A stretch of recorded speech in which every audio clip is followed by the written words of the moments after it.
ঘরের ভেতরে জানালা ধরে একটি মেয়ে দাঁড়িয়ে আছে।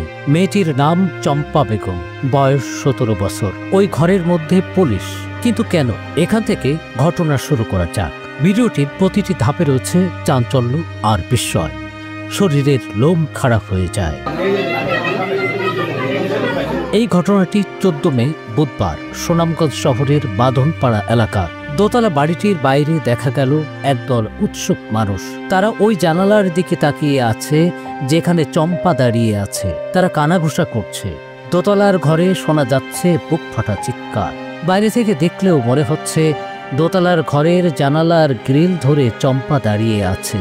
তবে আফসোস, দাঁড়িয়ে থাকার মতো দেখা গেল মেয়েটির দেহে প্রাণ নেই। সে ঝুলে আছে পাথর হয়ে নিষ্প্রাণ। ওড়নায় ঝুলে আছে সে। তার হাতে ছোপ ছোপ দাগ, যা দেখলে বুঝতে বাকি থাকে না তার সাথে সত্যি কি হয়েছে। এবার মূল ঘটনার পর্দা খুলে দেওয়া যাক। রীতিমতো গা সমসম করা ব্যাপার। 14 মে বুধবার সকালের ঘটনা। ঘরের মধ্যে লোকজনের ভিড়, মাঝে মাঝে শোনা যাচ্ছে আহাজারির সুর। সেখানে আছে পুলিশ, আছে সাংবাদিকও।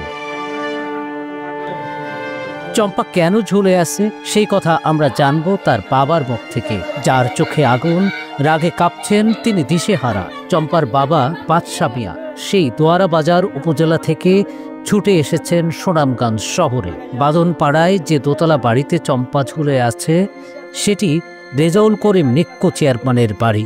এই বাড়ির গৃহকর্মী চম্পা। বাকি কথা শুনুন বাদশা মিয়ার মুখে।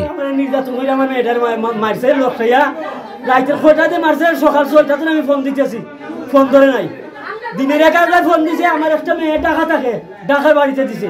আমি ফোন দিই, ফোন উঠায় না, চেয়ারম্যানে উঠায় না, চেয়ারম্যানের ছেলে উঠায় না, বুঝছেন।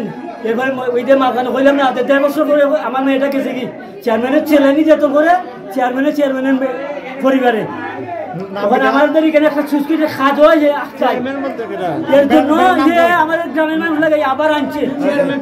হ্যাঁ, নাম কি? তার নাম চেয়ারম্যান রিঙ্কু চেয়ারম্যান। চম্পার বোন দোলাভাই চিৎকার করে কাঁদছেন। তারাও ভেঙে পড়েছেন। চম্পার নেই সে কথা তারা বিশ্বাসই করতে চাইছেন না। চম্পার বোন সায়েবা বেগমও তার বাবার মতো অভিযোগ করলেন চেয়ারম্যানের বাড়িতে চম্পাকে অত্যাচার করা হতো। চেয়ারম্যান বেটাইতে মারতো, মানে চেয়ারম্যান বেটার বালা দেখাইতো বউর সামনে মায়া করে, বাদে আপর খেতাইলে মারতো। চেয়ারম্যানের বউও মারছে। বাদে গেল গিয়ে আমার বোন 10টা 11টা বাজে সময় ফোন দেওয়া হয়েছে। আমার বোন বুঝিন জানলো ভাই দিয়ে তারা হাত কাটটা জইছে, হাত ভাঙি গেছে। বাদে এই বাড়তে দিছে আমার বোনে ফোন। বাদে হওয়া যোগতে ফাঁস লাগায় বুঝিন মরে গেছে জানালার মাঝে। কোন জানে আপনারা জানালার কি ফাঁস লাগায় মারা যায়? এরকম তারা অত্যাচার কইরা মাইরা আমরা এটা বিচার চাই। আমার বোনের বিচার চাই। আমার ছোট বোন কোন তো আইব বিচার নাই গো, সরাসরি আমি কোর্টে যাইমু। আর যেখান তো বিচার লাগে ওখানে যাইমু।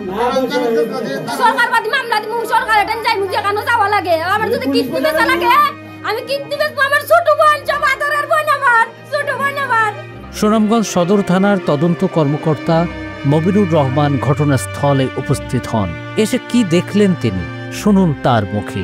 ওনাদের পেছনে ঝুলন্ত অবস্থায় পাইছি। আমরা সুরতাল করছি, পোস্টমর্টমে পাঠাবো। পোস্টমর্টম রিপোর্টে যা আসে তার পরবর্তীতে বোঝা যাবে তার মৃত্যু সঠিক কারণ।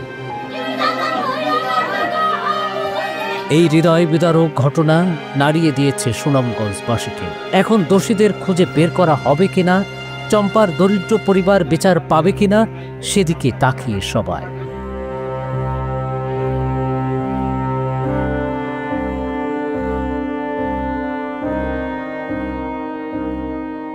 ওয়ালটন আবারও মিলিনিয়ার অফারে ওয়ালটন ফ্রিজ কিনে আপনিও হয়ে যেতে পারেন মিলিয়নিয়ার।